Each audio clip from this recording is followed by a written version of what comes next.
जय हिंद बच्चों, मैं हूं दिनेश कुमार। स्वागत करता हूं आपके सबसे पसंदीदा YouTube चैनल एक्सेल स्टडी 9101 पर। तो बच्चों, पिछले सेशन में हम चैप्टर नंबर जो 3 आपका मैथमेटिक्स का दो चर वाले रैखिक समीकरण युग्म का हमने उसमें परिचय और उससे संबंधित हमने उसकी परिभाषा, एग्जाम्पल और उसमें आपको कुछ कंडीशन बताई थी जो बहुत ही इम्पॉर्टेंट थी। और उन्हीं कंडीशन से संबंधित आज हम प्यारे बच्चों बहुत ही इंपॉर्टेंट क्वेश्चन लेके आए हैं। इन क्वेश्चनों को सॉल्व करेंगे और जहां भी प्यारे बच्चों आपको डाउट होता है तो आप अपने कमेंट बॉक्स में क्वेश्चन अवश्य भेजिए। और ज़्यादा से ज़्यादा क्वेश्चन लेकर अगर प्रैक्टिस करेंगे तो क्वेश्चन को आपकी कंडीशन समझ में आएगी और उसकी शर्तें बहुत ही आसानी से समझ में आएगी, क्योंकि मैथमेटिक्स डिपेंड करता है कि कितनी बार आप प्रैक्टिस कर रहे हैं। प्रैक्टिस से आपको सब ज़्यादा कंडीशन और साथ साथ में हर प्रकार के क्वेश्चन आपको समझ में आ जाएंगे। तो आइए प्यारे बच्चों, इन दिए हुए हमने 3 क्वेश्चन लिए हैं जो बहुत ही इंपॉर्टेंट हैं। ये क्वेश्चन आपको प्यारे बच्चों कभी कभी क्या करता है 2 नंबर में या कभी कभी आपको ऑब्जेक्टिव टाइप में क्वेश्चन पूछ लिए जाते हैं। तो आइए प्यारे बच्चों इन क्वेश्चनों को सॉल्व करते हैं। पहला क्वेश्चन है कि के किस मान के लिए समीकरण 3x minus Y minus 5 equal to 0 तथा 6x minus 2i minus K equal to 0 का कोई हल नहीं है। अब यहाँ पर प्यारे बच्चों जो हमें शर्त दिया है कि कोई हल नहीं है, प्रीवियस क्लास में हमने आपको 3 शर्तों का जिक्र किया था। पहली शर्त में हमने आपको बताया था, 3 शर्तें हमने आपको बताई थी। पहली शर्त में हमने आपको बताया था कि a1 upon a2 not equal to b1 upon b2 हो। तो यहाँ पर प्यारे बच्चों कैसा हल होता है? अद्वितीय हल होता है, अद्वितीय हल होता है। अब ठीक है, सेकेंड शर्त में हमने आपको बताई थी कि a1 upon a2 equal to b1 upon b2 और नॉट इक्वल टू आपका c1 अपान c2 हो। तो यहाँ पर बच्चों क्या हो जाता है? कोई हल नहीं होता है, कोई हल नहीं होता है। फिर आपको थर्ड शर्त में हमने आपको प्यारे बच्चों बताई थी कि a1 upon a2 equal to b1 upon b2 equal to c1 upon c2 हो। तो यहाँ पर प्यारे बच्चों अपरिमित रूप से अनेक हल होते हैं, अनेक हल होते हैं।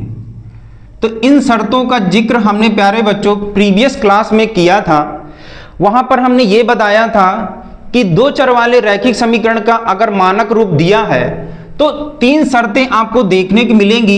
इन शर्तों से संबंधित क्वेश्चन अवश्य ही हर बोर्ड एग्जाम में पूछे जाते हैं। तो यहां पर जब a1 upon a2 not equal to b1 upon b2 हो तो अद्वितीय हल होते हैं। और रेखाओं की अगर बात करें तो यहां रेखाएं क्या होती हैं? एक दूसरे को प्रतिच्छेद करती हैं। साथ ही साथ सेकंड शर्त में a1 upon a2 equal to b1 upon b2 not equal to c1 upon c2 हो तो कोई हल नहीं होता।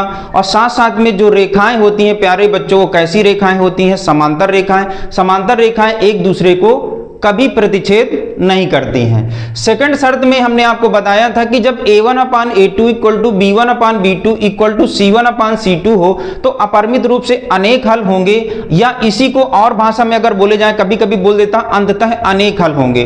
तो यहाँ पर 3 शर्तें हमने प्रीवियस क्लास में जिक्र किया था। इन शर्तों में और थर्ड शर्त में जो रेखाएं होती हैं प्यारे बच्चों क्या होती हैं? समपाती रेखाएं होती हैं। तो इन शर्तों से संबंधित हमने प्रीवियस क्लास में चर्चा की थी, हम रिव्यू के तौर पर यहाँ पर देख लिए हैं। अब यहां पर देखते हैं जो हमारा पहला क्वेश्चन है कि के किस मान के लिए समीकरण 3x minus Y minus 5 equal to 0 तथा 6x minus 2i minus K equal to 0 का कोई हल नहीं है। अब कोई हल ना होने की कंडीशन प्यारे बच्चों सेकंड में है, तो हम इस क्वेश्चन को इसी शर्त में रख देंगे। बहुत ही आसानी तरीके से क्वेश्चन को सॉल्व कर लेंगे, क्योंकि के आपका क्या है? अज्ञात राशि है।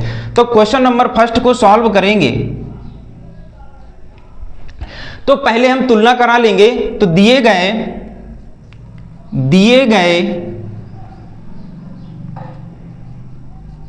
गए रेखाओं की तुलना व्यापक समीकरण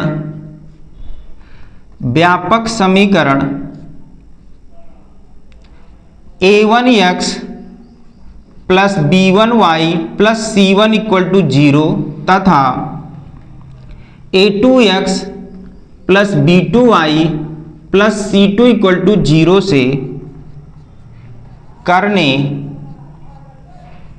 पर। तो जब तुलना करेंगे प्यारे बच्चों, तो आपको देखिए पहले रेखा के समीकरण की तुलना व्यापक समीकरण से इससे कर देना है। तो a1 का मान आपको जो प्राप्त होगा वो आपको 3 प्राप्त होगा, b1 का मान आपको -1 प्राप्त होगा, c1 का मान -5 प्राप्त होगा। इसी प्रकार से आपको सेकंड आपकी रेखा का व्यापक समीकरण को आपको सेकंड समीकरण से कर देना है। तो a2 का मान 6 प्राप्त होगा, b2 का मान आपको कितना प्राप्त होगा -2 और c2 का मान आपको कितना प्राप्त होगा -k प्राप्त होगा। अब चूंकि शर्त में हम यहां पर हमें बताया है कि कोई हल ना हो, तो यहां पर लिखेंगे चूंकि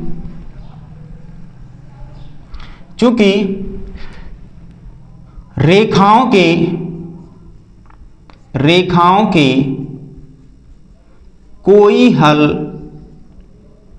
हल नहीं है।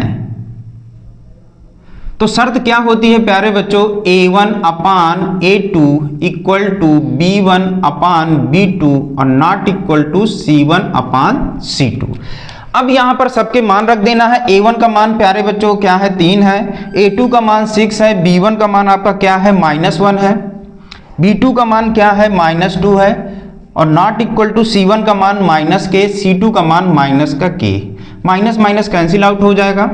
3 एकम 3, 3 दूनी 6, 1/2 इक्वल टू 1/2 और नॉट इक्वल टू 5/k।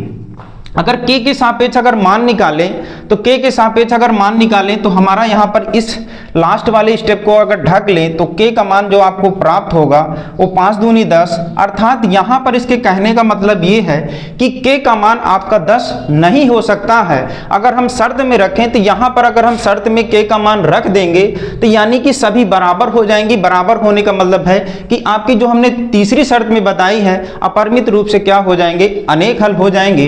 तो प्यारे बच्चों इस शर्त के अकॉर्डिंग जो दी हुई शर्त थी हमारी कोई हल ना होने की सापेक्ष में, तो k का मान प्यारे बच्चों क्या नहीं हो सकता है, 10 नहीं हो सकता है। तो हमें यहाँ पर k का मान क्या प्राप्त हुआ है, 10 प्राप्त हुआ है। यही आपका प्यारे बच्चों क्या हो जाएगा, राइट आंसर हो जाएगा। आइए अगले क्वेश्चन पर चलते हैं।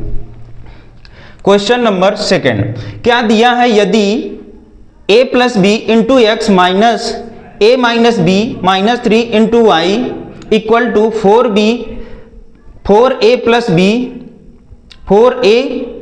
प्लस बी तथा 2x minus 3y equal to 7 समपाती रेखाओं को निरूपित करे, तो a और b में हमें क्या करना है, संबंध ज्ञात करना है। तो आइए प्यारे बच्चों इसको आप नोट डाउन करना चाहें नोट डाउन कर सकते हैं, स्क्रीनशॉट लेना चाहें तो स्क्रीनशॉट भी ले सकते हैं।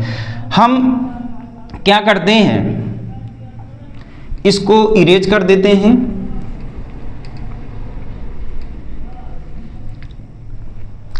बस यहां पर क्या करना है प्यारे बच्चों, आपको तुलना करा लेना है। बाकी आपकी दी गई रेखाओं की तुलना हमें a1x b1y plus c1 equal to 0 तथा a2x plus b2y plus c2 equal to 0 से ही करना है। अब आपकी तुलना यहाँ रेखाएं चेंज हो जाएंगी, व्यापक समीकरण आपका वही रहेगा। तो यहाँ पर प्यारे बच्चों जो आपको a1 की वैल्यू प्राप्त होगी, a1 की वैल्यू वो आपको a प्लस बी, b1 की वैल्यू आपको क्या प्राप्त होगी, minus a minus B minus 3, c1 की वैल्यू इसको प्यारे बच्चों आप पच्छादन कर लेंगे पूरे पार्ट को, तो ये माइनस सहित आ जाएगा। तो माइनस का क्या हो जाएगा, 4a प्लस b हो जाएगा। क्योंकि इस फॉर्म में रखना है तो c1 को हमें क्या करना, पच्छादन कर लेना है। तो हम इसको चाहेंगे तो पूरा माइनस सहित करेंगे तो ये आपका क्या हो जाएगा, 0 हो जाएगा। इसी प्रकार से इसको भी 7 को इधर ले आएंगे तो ये भी आपका क्या हो जाएगा, 0 हो जाएगा, क्योंकि व्यापक रूप में लिख देंगे। अब आगे a2 का मान 2, b2 का मान -3, c2 का मान आपको कितना हो जाएगा, -7। अपने शर्त में रख देना। शर्त में क्या बोला है कि समपाती रेखाओं को निरूपित करता है। समपाती रेखाएं आपकी क्या होती हैं, a1 upon a2 equal to b1 upon b2 equal to c1 upon c2। इसमें अपरिमित रूप से अनेक हल होते हैं। अगर रेखाओं की बात करें तो रेखाएं यहाँ पर क्या होती हैं, समपाती होती हैं। तो इसी शर्त में हमें रख देना है, क्योंकि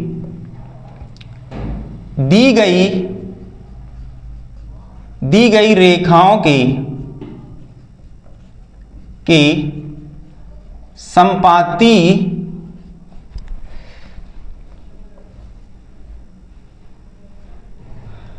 हल हैं, या दी गई रेखाएं संपाती रेखा को निरूपित करें, संपाती रेखाओं को निरूपित करें तो प्यारे बच्चों शर्त क्या होती है, A1 upon A2 equal to B1 upon B2 equal to C1 upon C2 हो जाएगा। अब सबकी वैल्यू पुटअप कर देना है, तो A1 का मान आपका क्या है A प्लस B, A2 का मान आपका क्या, तो आपका B1 का मान आपका क्या दिया है minus A minus B minus 3 upon minus 3, C1 का मान आपका दिया है minus 4A plus B upon minus 7। अब प्यारे बच्चों चाहे इनमें तीनों बराबर हैं, तीनों शर्तों में बराबर हैं, तो आपको एक शर्त को क्या करना है, ढक लेना है, अब बाकी को आपको क्या करना है, क्रॉस मल्टीप्लाई करना। चाहे इस पार्ट को हल कर लीजिए, चाहे इस पार्ट को हल कर लीजिए। तो हम इन दोनों भागों को हल कर रहे हैं, तो इधर आपको गुणा कराएंगे तो माइनस का 3A माइनस का 3B, इधर गुणा कराएंगे तो माइनस का 2A माइनस B माइनस का 3, अब इधर गुणा करा देना तो 3A माइनस 3B, ये आपका हो जाएगा प्लस माइनस माइनस का 2A minus minus plus plus का 2B, और ये आपका क्या हो जाएगा 2 3 6 माइनस माइनस प्लस हो जाएगा। अब ए वाले पदों को हमें क्या करना है, ए के साइड ले आना है और अचर पदों को एक साइड रखना है। तो इसको करेंगे तो ये आपका क्या हो जाएगा माइनस का 3A और प्लस का 2A माइनस का 3B माइनस का 2B इक्वल टू आपका कितना हो जाएगा 6 हो जाएगा। अब यहाँ पर हम घटाएंगे तो माइनस का A और माइनस का 5B इक्वल टू आपका 6 हो जाएगा। माइनस चिन्ह अगर हम कॉमन कर लें तो A plus 5B equal to 6 हो जाएगा। तो A plus 5B equal to minus का 6। अगर हम इसको इधर ले आएँ तो आपका जो रिलेशन देखने को मिलेगा A प्लस 5B माइनस इधर आएगा तो प्लस हो जाएगा इक्वल टू 0, यही आपका क्या हो जाएगा रिलेशन हो जाएगा। तो यहाँ पर प्यारे बच्चों ए बी की वैल्यू हमें नहीं ज्ञात करना था, हमें यहाँ पर संबंध बताना था कि इसका आपका संबंध क्या होगा। तो यहाँ ए बी में जो संबंध हमें प्राप्त हुआ है वो क्या हुआ है, a plus 5b plus 6 equal to 0 हमें यहाँ पर प्राप्त हुआ है। अगर गुणा में किसी को दिक्कत हो तो यहाँ आसानी से कर सकते हैं। यहाँ हमने क्रॉस मल्टीप्लाई किया है, यहाँ जो हमने किया है वो क्रॉस मल्टीप्लाई किया है, तो यहाँ हमने किया तो माइनस का 3A माइनस का 3B, इसमें गुणा कर देंगे तो माइनस का 2A minus minus plus 2B और 3 दूनी 6 आपका प्लस का। बाकी हमने चर पदों के एक साइड अचर पदों के एक साइड, तो ये हमारा क्या हुआ है संबंध प्राप्त हुआ है, यही हमारा राइट आंसर होगा। आइए प्यारे बच्चों आज का जो लास्ट क्वेश्चन है, a का मान ज्ञात करना है जिसके लिए समीकरण निकाय ax minus Y equal to 2 6x minus 2y equal to 3 के अद्वितीय हल हो तो क्या आपका a का मान होगा। तो प्यारे बच्चों यहां तक तो हम यही रखते हैं।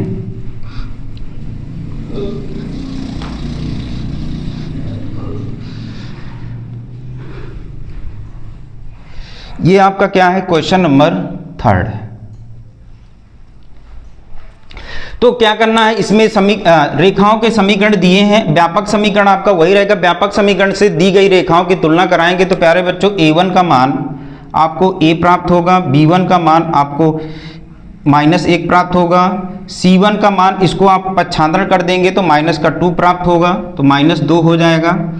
फिर a2 का मान आपको कितना प्राप्त होगा 6 प्राप्त होगा, b2 का मान आपका -2 प्राप्त होगा, c2 का मान आपको क्या करना है यहाँ पर -3 प्राप्त होगा। इसको आप व्यापक रूप में जब लिखेंगे तो अचर पद इधर आ जाएगा, तो ये आपका क्या हो जाएगा, माइनस का 2 इक्वल टू 0 हो जाएगा। इसको आप लाएंगे तो -3 इक्वल टू 0। तो व्यापक रूप से आपको तुलना करा देना है। तो a1 की वैल्यू आपकी a, b1 की वैल्यू -1, c1 की वैल्यू -2 और a2 की वैल्यू आपकी 6 और b2 की वैल्यू -2, c2 की वैल्यू -3। अब जो हमारी शर्त बताया है कि यहाँ पर अद्वितीय हल होगा, तो अद्वितीय हल की कंडीशन आपकी फर्स्ट शर्त है कि a1 upon a2 not equal to b1 upon b2 हो। तो यहाँ लिखेंगे प्यारे बच्चों, चूंकि दी गई रेखाओं के अद्वितीय हल हैं, अद्वितीय हल हैं, तब जो शर्त होती है a1 upon a2 not equal to b1 upon b2। तो यहाँ पर रख देना है प्यारे बच्चों इस शर्त में। तो a1 का मान आपका a है, a2 का मान आपका क्या है 6 है, नॉट इक्वल टू आपका b1 का मान -1, b2 का मान -2, माइनस माइनस कैंसिल आउट हो जाएगा। तो आपको यहाँ पर जो मान प्राप्त होगा, यहाँ से क्रॉस मल्टीप्लाई करेंगे तो 2a नॉट इक्वल टू आपका 6 का नंबर कितना हो जाएगा 6, तो 6 प्राप्त होगा। a का मान निकालेंगे तो बच्चों इसको थोड़ा सिंप्लीफाई करेंगे तो 2 से काटेंगे, 2 एक नंबर 2, 2 तिहाई 6, अर्थात यहाँ पर a का मान जो आपको प्राप्त हुआ है वो 3 प्राप्त हुआ है। इसका मतलब ये कंडीशन के साथ अगर लिखेंगे, इसका मतलब ये है कि a का मान 3 नहीं हो सकता है, क्योंकि आपके शर्त में ही बोल रहा है कि शर्त आपकी अद्वितीय हल है और अद्वितीय हल के सापेक्ष अगर हम a का मान निकालेंगे तो a का मान प्यारे बच्चों यहाँ पर 3 नहीं हो सकता है। तो यही प्यारे बच्चों आपका राइट आंसर होगा। तो बच्चों इन क्वेश्चनों को आपको एक से अधिकतम बार करना है। बाकी आपको कोई भी पब्लिकेशन के आपके पास बुक हो तो ज़्यादा से ज़्यादा प्रैक्टिस करना है, क्योंकि प्रैक्टिस करेंगे तो हर टाइप के आपको क्वेश्चन देखने को मिलेंगे, आपको डाउट नहीं होगा। जहां पर भी डाउट आपको मिलता है आप हमें कमेंट बॉक्स में अपना सुझाव दीजिए और आप अपने प्यार को बनाए रखने के लिए लाइक, सब्सक्राइब, कमेंट करें। थैंक्स बच्चों, मिलते हैं अगले सेशन में।